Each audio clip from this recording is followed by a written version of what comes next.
लघु कथा गरीबी। ब्रिजमोहन गांव के दबंग व्यक्ति थे। रुतबा इतना कि पिछले कई सालों से प्रधानी उनके घर में थी। उनकी बहू को लड़का हुआ तो घर पर खुशियों की बहार आ गई। उस दिन जबरदस्त पार्टी दी थी उन्होंने। मेहमानों की खातिरदारी में कल्लू को भी लगा रखा था।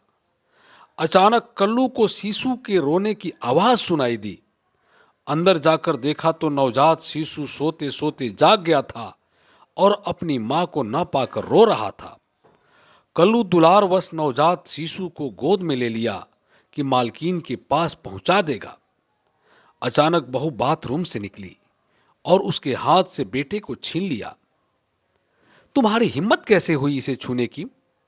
मालकिन, मैं तो बस, एक तो नीची जाति के हो, उस पर से तुमने मेरे बच्चे के सुकोमल शरीर को हाथ लगा दिया।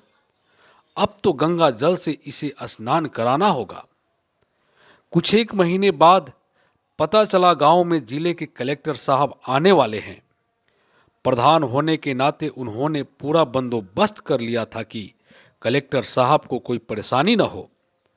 कलेक्टर साहब अपनी कार से उतरे तो प्रधान जी सपरिवार उनके स्वागत में फूल माला लिए खड़े थे। कलेक्टर साहब की जमकर खातिरदारी हुई।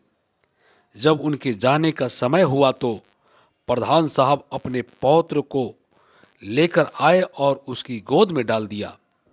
कलेक्टर साहब, यह हमारा वंश है, आप इसे भी थोड़ा आशीर्वाद दे दें।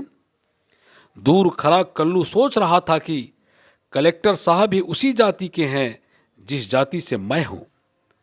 फिर यह दोहरी मापदंड कैसी? कथा मर्म पाप जाति में नहीं, गरीबी में है।